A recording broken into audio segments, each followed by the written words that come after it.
Hello everyone, welcome back to another video. This is my second video and my second attempt at creating a miniature dioramas. This time I'm working on diorama based on well-known game and TV series The Last of Us.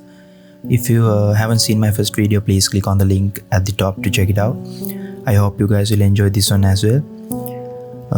In this video, we'll walk through the process of creating The Last of Us diorama from start to finish. Unlike my first diorama, this one involves creating a plastered wall. I had to decide which materials to use to achieve the look of a torn and degraded plastered wall, and it was a bit challenging to choose the right approach, but the method I used with the napkins turned out to be quite effective. Creating windows with ice cream sticks was one of the trickiest challenges I faced, even during my first miniature project. The windows needed to be perfect, especially for the final filming stage, as any mistake could ruin the entire piece and its realism. I had to be extremely careful and precise during the whole process, so I'd have to start over from the scratch. I also wanted to add glasses to the windows, which I didn't do to windows in my first project, and I aimed for a more realistic look, making them appear aged and dirty over time. To achieve this, I used transparent sheets because they were lightweight and easy to attach onto my windows, but I spent a lot of time making them look shattered and weathered. Then I started working on my miniature bed, which was going to be placed by the side of the first window. I began by making the bed frame using ice cream sticks. This was my first time building a miniature bed, so I had to focus on every details of the frame, including the headboard, side rails, footer and legs. And I had to improvise a bit with the legs because I initially forgot to attach them to the side rails and footer. To add realism, I worked on decorating the footer and rounding the edges of the legs, which helped me cover up the initial mistakes I have done. And when it comes to mattress, I used sponges and glued them together to create a fluffy shape, so that once the mattress was prepared, I could have covered it up with the fabric to complete the look of the real mattress. Here I set the miniature bed aside for a while and started applying the first coat of paint onto my windows. I thought that using multiple coats of paint would help to achieve a realistic wood look to those windows. And for the final touch, I had the plan to scrape some of the paint to give the windows an old and decaying appearance. So with the multiple layers of paint, it would be enhance this effect, like contributing the impression of aged and worn wood. After that, I began working on the main area of my diorama, aiming it to give an old and weathered look. I wanted to create the effect that the nature had completely overtaken the house, with the water and fungus gradually damaging the walls over time. I had to be careful with the paintbrush, as one wrong move could ruin the entire wall's abundant appearance. And additionally, I worked on making the windows glass look old and dirty by using paint to match the overall aged effect of the windows. I then finished assembling the miniature bed by putting together the parts I had made earlier. I carefully fixed the headboard, footer, side rails and legs piece by piece. This task was a bit easier compared to other miniature furniture I have made so far, because once the pieces are correctly cut, the assembly them is relatively straightforward. Next, I created the mattress cover using the piece of cloth to cover the improvised mattress I made from sponges. I then placed the covered mattress onto the bed frame.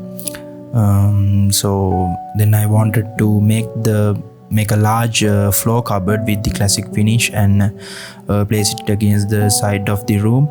I spent some time engraving the front drawers because they need to look like they could be opened from the outside.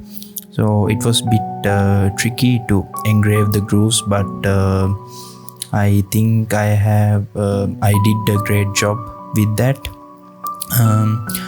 After that, I returned to the main area of the miniature to apply the second coat of paint. Like I mentioned earlier, I thought it was better to use several layers to give it a naturally old and weathered look. I also added different touches to various spots where I thought it was needed. Then I began making the bed look dirty and all by adding different touches to the mattress as well, so it looks like it's been there for a longer period of time. Then I assembled the entire cupboard, which I had previously engraved and painted to give it a classic and edge look. To create the handles, I used a belt puncher to make the evenly sized circles, and I painted them with brown color and let them dry before attaching them to the cupboard. Since I thought it would be better to add more details to the bed beyond just the mattress, I created a small pillow. This addition also added a nice touch of realism to my whole diorama. Then I concentrated on making my miniature furniture items look old and decayed by adding small damages and scratches to the surfaces for a withered appearance.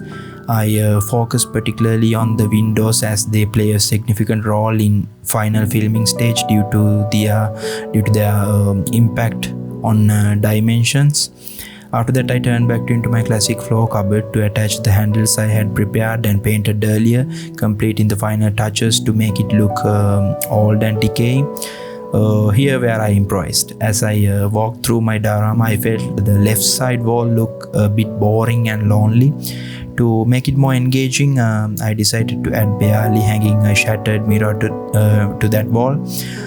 Since I couldn't find any scrap mirror pieces, I used all blade pieces to create the shattered effect inside the mirror to make it look more realistic.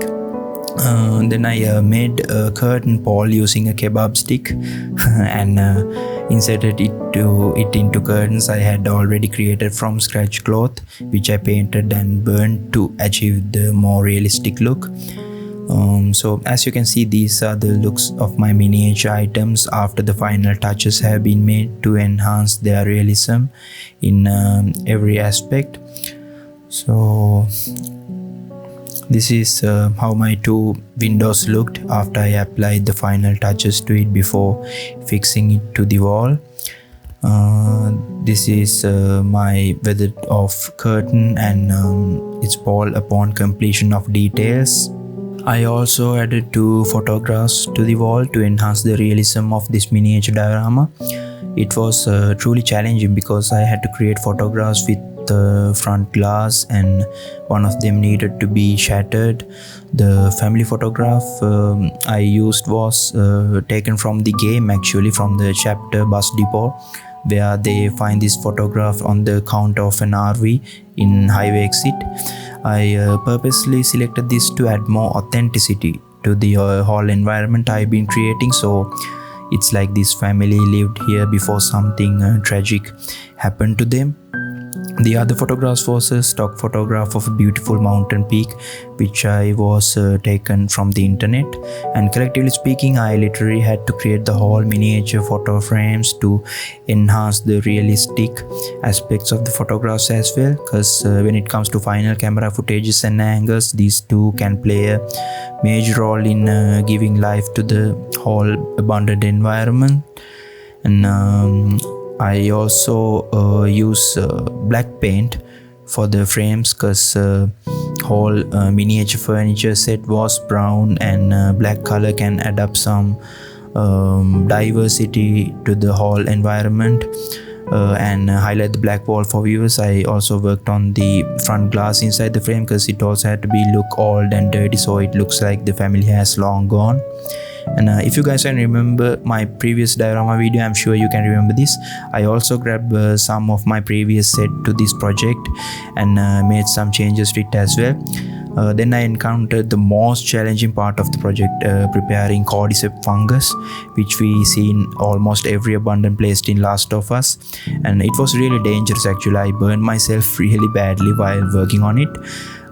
Despite the risk, I achieved the results I wanted. The next challenge was painting the fake fungus I had created, making sure it looked like realistic. If it didn't, it could have ruined the entire project's sense of realism.